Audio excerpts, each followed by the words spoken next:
And this is in the time of the First World War, and the city of Medina was part of the Ottoman Empire.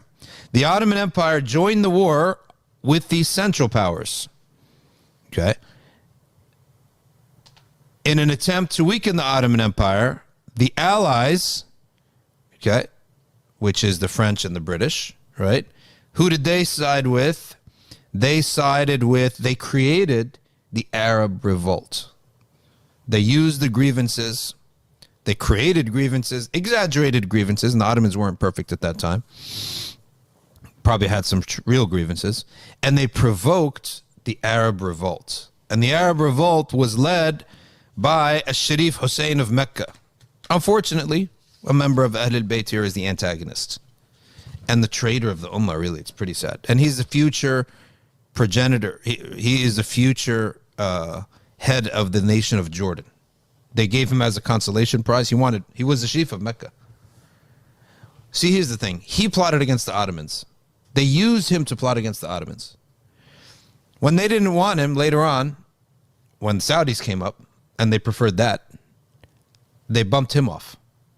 And they sent him and his lineage, and they gave him a consolation prize, which is called the nation of Jordan. Okay? Not even a nation. It's just like a plot of land. All right, let's just circle it and call it Jordan. And you'd be the king there. Happy? Have some toys. Take some toys, and that's yours, right? Good. So Sharif Hussein was supported by British and French agents, and this is the era of T.E. Lawrence. All right? And they started to besiege Medina, to conquer Medina. Take Medina from the Ottomans. So this is Muslims being now puppeted by the French and the British allied forces to take Medina away from the Ottoman Empire. Who's fighting back? Fakhri Pasha. The hero of this story is Fakhri Pasha. Okay. And when you get us a chance, I want to give us an image of Fakhri Pasha. And he resisted for 2 years and 7 months, pushing back this Arab revolt. Okay. And this started way back in 1914. A 2-year dialogue known as the McMahon-Hussein Correspondence. So you're going to side with the kuffar and you're going to fight the Ottomans. That's basically what happened. And the British offered them material support, and they said, you will have a Hashemite kingdom, a Hashemite caliphate from Aden, or Aden down here, all the way up to Aleppo. All right? Listen, when Satan makes you a promise, it's a lie. And when the British Empire makes you a promise, it's a lie. Okay? With increasing fears that the Ottomans were clamping down on these subversive Arab nationalists, Sharif Hussein staged a region-wide revolt in June of 1916. Let's put it this way. Let's say Sharif Hussein wants to revolt against the Ottomans. That's not newsworthy in a sense, because in history it's not newsworthy. But the fact that the one behind him is the British and the French, that's a problem, right? Now at that point you realize that the enemy, who is the greater enemy, should never support you against your rival. The prime objective of the initial result was to deprive the Ottomans' legitimacy of the Khilafah by taking Mecca and Medina away from them. Okay? And the Arabs began to capture Mecca against the surprised but well-equipped Ottoman defenders. And that culminated in the Battle of Mecca. Okay? And the Arabs successfully captured Mecca, all right, away from the Ottomans. The Arabs then turned their attention to Medina, which was defended by an even bigger Ottoman force, okay, complemented by the strategic Hijaz Railway. Now listen to this.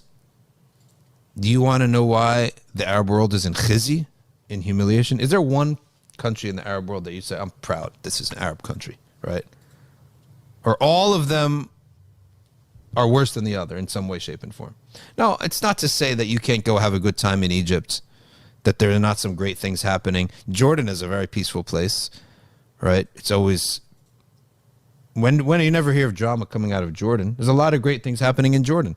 But in world history, in the world stage right now, is it a place that, you know, gives you a lot of pride? I wouldn't think so. All right. I don't think so. So this is the origin. It's khiyana. The siege began in October 1916 when the Arabs, led by Hussein's son Faisal, were repulsed with heavy losses to the Ottomans, who were fortified and armed with artillery in contrast to the mobile, irregular Arab force. This would prove detrimental as the Ottomans reinforced the city with thousands of soldiers and necessary supplies. The Ottomans tried to recapture coastal ports that were used to supply the Arabs, but were foiled by the British Royal Navy. At this point, Arab and Allied planners decided to lay siege to Medina instead of forcefully breaching it. Okay. من أحدث في المدينة حدثا فعليه لعنة الله والملائكة والناس أجمعين. The Ottomans were pinned down in the city. They were pinned in a siege while desperately protecting the Hijaz Railway, the only means of supply. By pinning the 12,000 Ottomans in Medina, it would leave other fronts much easier to win, such as Palestine, Sinai, Mesopotamia, and Aqaba. This is a massive Ummah-wide Arab revolt against the Ottomans. For this purpose, Nuri Sayyid, or Sa'id, set about creating military training camps in Mecca under the direction of General Aziz Ali al-Misri, using a mix of Bedouins and Arab officers and Arab Ottoman deserters who defected defected to the Arab revolt. Aziz Ali created 3 infantry brigades, a mounted brigade, an engineering unit, and 3 different artillery groups made up of a patchwork of varying cannon and heavy caliber machine guns. He had a total force of 30,000 people. Okay. Aziz Ali proposed that it be divided into 3 armies: an eastern army given to Prince Abdullah ibn Hussein, okay, a southern army by Ali ibn al-Hussein, okay, and they would form around Medina, and the northern army commanded by Prince Faisal, all right, would form a cordon around Medina from the north. These armies had elements of British and French officers attached to them. That's why you know the barakah is not there, okay, who provided technical military advice. All right, one of these officers was the famous T.E. Lawrence. Over the course of the 1917-1918 Arab Revolt, the Arabs numerously attempted to sabotage the Hijaz Railway.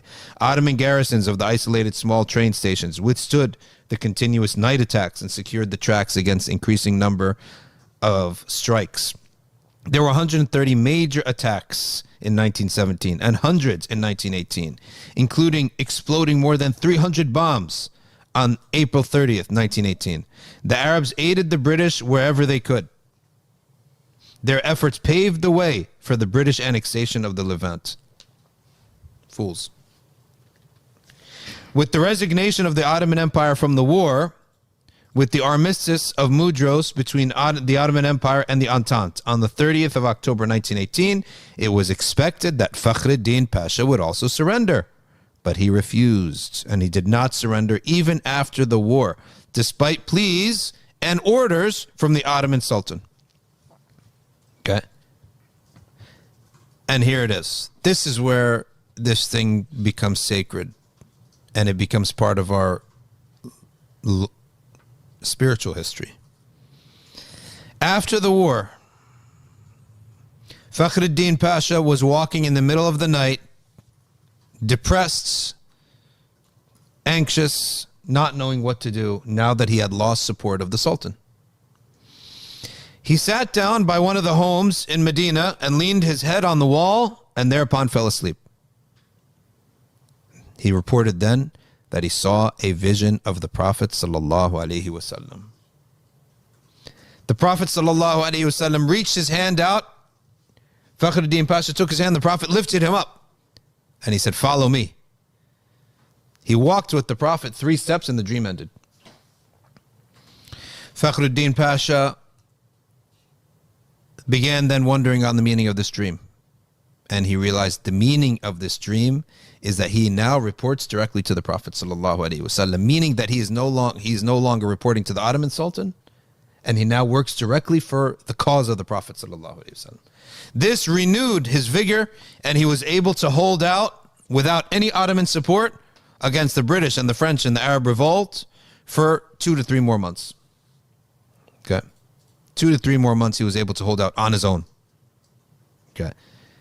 And he considered that dream to be a sign that he was on the right track in defending the city. Don't stop defending the city, and defend it until your death. Thereupon, the British were able to buy out some of his own soldiers who arrested him. Okay. Fakhruddin, general defender of the most sacred city of Medina, servant of the Prophet sallallahu alaihi wasallam. Bismillah ar-Rahman ar-Rahim. This is a letter. Okay. This is a letter Fakhruddin Pasha wrote to Sharif Hussein of Mecca. Okay. In the name of Allah, the Omnipotent, to him who brokered the power of Islam, caused bloodshed amongst Muslims, jeopardized the Khilafah of the Amir al-Mu'mineen, commander of the faithful, and exposed it to domination by the British. He's writing to the traitor of Mecca, the Arab Revolt. Okay. On Thursday night, the 14th of Dhul Hijjah, I was walking, tired and worn out, thinking of the protection and defense of Medina, when I found myself among unknown men working in a small square. Then I saw standing before me a man with a sublime countenance. Okay. He was the Prophet sallallahu alaihi wasallam. His left arm rested on his hip under his robe. And he said to me in a protective manner, follow me. I followed him 2 or 3 paces. Okay. And then I woke up. I immediately proceeded to his sacred mosque and I prostrated myself in salah near his tomb. I am now under the protection of the Prophet sallallahu alaihi wasallam. This is what he's saying to him. He is my supreme commander. I am busying myself with strengthening the defenses, building roads and squares in Medina. Trouble me not with your useless offers. Sharif Hussein tried to buy him out. Trouble me not with your useless offers. The battle is renewed. He refused to hand over even his sword. Okay, even upon receipt of direct order to do so by the Ottoman Minister of War. This is one of our heroes. The Ottoman government was upset at his behavior. Sultan Muhammad VI dismissed him from his post. He refused to do so and kept the flag of the Ottoman Sultan flying over Medina for 72 days after the war. After the armistice of Mudros, and the closest Ottoman unit was 1,300 kilometers away from Medina, the British eventually understood that they couldn't defeat Fakhruddin Pasha with military power because he had fortified the city. Instead, they had to bribe some of the soldiers in his army. And they arrested him on the 10th of January, 1919. Abdullah I of Jordan and his troops entered Medina on the 13th of January, 1919. After the surrender, the Arab troops looted the city for 12 days. Overall, 4,850 houses were locked and put under seal by Fakhruddin Pasha. They were opened forcefully and looted.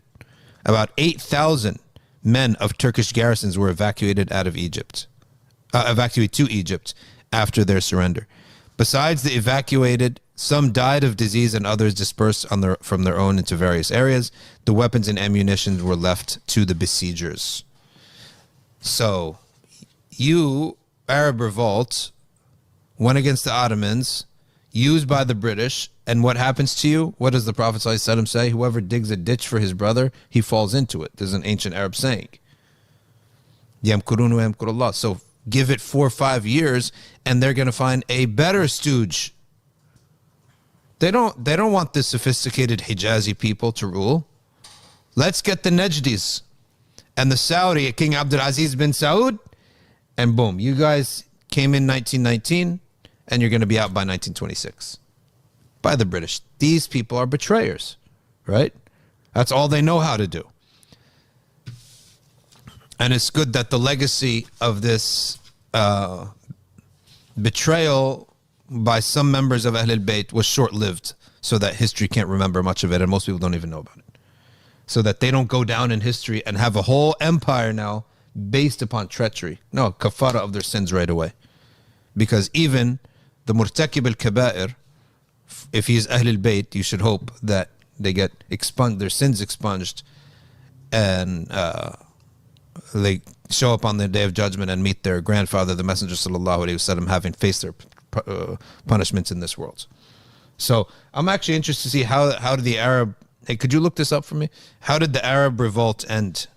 Like, how did because the Wahhabis eventually came in, or the Al Saud eventually came in, and conquered and took over. So that's interesting. That may be something we can read. Right? How did that come to an end?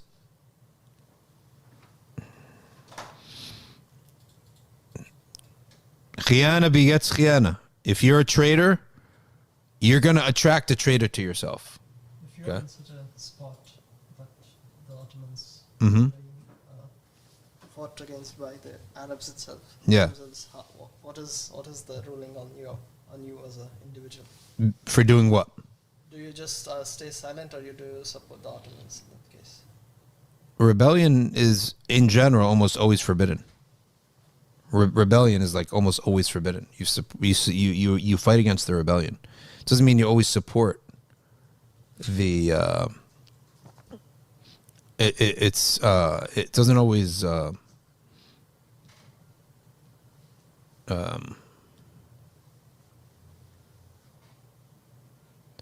doesn't always mean that I support the ruler. Right, but we are against the rebellion.